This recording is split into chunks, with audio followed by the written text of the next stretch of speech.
श्री गणेशाय नमः। वक्रतुंड महाकाय सूर्यकोटि समप्रभ निर्विघ्नं कुरु मे देव सर्वकार्येषु सर्वदा।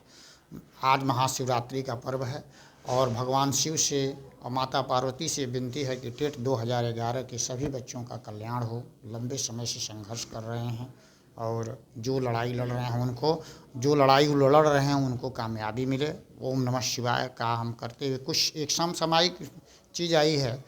कि जनवरी 2014 में 12,091 के पक्ष में सिंगल बेंच ने आदेश दिया था कि जनवरी के लास्ट में काउंसलिंग करा करके और फरवरी में उनको नियुक्ति पत्र दे दिया जाए। लेकिन वर्तमान राज्य सरकार जो है, पहले तो ये उसने वादा किया था कि हम टेट 11 के सभी लोगों के साथ न्याय करेंगे और चुनाव में भी वादा किया था कि जो है हम लोगों को क्या नाम है कि रोज़गार देंगे। तो एक तरफ राज्य सरकार ये कहती है कि हम लोगों को रोज़गार देंगे और दूसरी तरफ वह जो लोग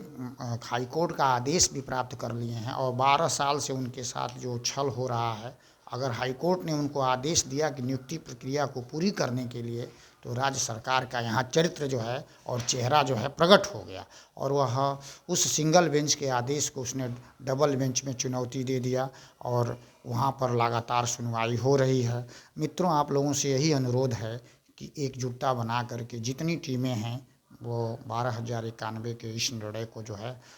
लागू करवाएं और जो सिंगल बेंच का जो आदेश है, जिसको राज्य सरकार ने डबल बेंच में चुनौती दिया है, डबल बेंच में जोरदार जिस तरह से पैरवी चल रही है, उस पैरवी को जो है एकजुट होकर के उस पैरवी के पक्ष में जोरदार अपील करें और ताकि वह मामला जो राज्य सरकार जो एसएलपी लेकर के डबल बेंच में गई है वह खारिज हो जाए। और इसके लिए जितने भी 12,091 के जो अभ्यर्थी हैं, भगवान शिव के चरणों में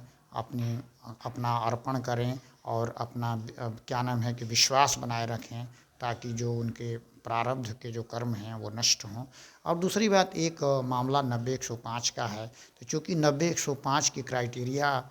जब राज्य सरकार ने बनाया था और यह लिस्ट सुप्रीम कोर्ट के दिशा निर्देश में बनी हुई थी, जिसमें 75,000 आवेदन हुए थे और 12,091 लोग चयनित हुए थे और उसमें जब ये काउंसलिंग कराई गई थी तो ये बताया गया था कि ये लोग न्यूनतम कट ऑफ के ऊपर पाए गए हैं। तब अभ्यर्थियों ने राज्य सरकार की बनाई हुई लिस्ट के आधार पर जो है पैरवी करने का कार्य किया और कुछ लोग कहते हैं कि ये फर्जी लिस्ट है या ये लिस्ट ठीक नहीं है। तो यह लिस्ट इस तरह से बनी हुई थी। निश्चित है कि इस लिस्ट में कम मेरिट वाले लोगों का चयन हुआ है और उसके ज़्यादा लोग बाहर, लेकिन इसमें ये हुआ है कि ये जो मेरिट बनी थी उसमें जिन लोगों ने ज़्यादा ज़िलों में आवेदन किया था और वहाँ पर उनसे कम मेरिट वाले बच्चे चयनित हो गए थे, तो उसके ऊपर वाले जितने लोग थे उनको राज्य सरकार ने सुप्रीम कोर्ट के निर्देश में बाध्य होकर के लिस्ट बनाई थी। सुप्रीम कोर्ट ये राज्य सरकार ये कतई नहीं चाहती थी कि यह लिस्ट बने, चूँकि 54,000 की भर्ती के बाद हाँ 54,000 की भर्ती के बाद जब सुप्रीम कोर्ट ने राज्य सरकार से पूछा कि भर्ती प्रक्रिया आप पूरी बताइए, तो उन्होंने कहा कि जो 14,000 जो शेष पद बचे हुए हैं उसमें 12,091 लोग जो है चयनित पाए गए हैं, न्यूनतम कट ऑफ के ऊपर हैं और जो शेष पद बचे हैं उनको जो है याचियों को दे दिया जाए। तो याचियों के पद को उन्होंने एडहॉक पर नियुक्ति करने की बात सुप्रीम कोर्ट ने किया। तो एक तरह जो कम नंबर पाने वाले अभ्यर्थी आज नियुक्ति कर रहे हैं और दूसरी तरह से 12,091 के बच्चे जो है आज भी जो है सड़क पर घूम रहे हैं और हाई कोर्ट के आदेश से कहीं न कहीं उनके आशा की किरण जो है जगी। लेकिन राज्य सरकार आज भी जो है उन अभ्यर्थियों के साथ अन्याय कर रही है। यह सभी राजनीतिक दलों के व्यवहार से पता चलता है कि जन समस्याओं से कोई लेना देना नहीं है। अगर वास्तव में राज्य सरकार ईमानदार होती तो इन लोगों को नियुक्त कर देती। रह गई बात 90-105 की, तो 90-105 की लड़ाई भी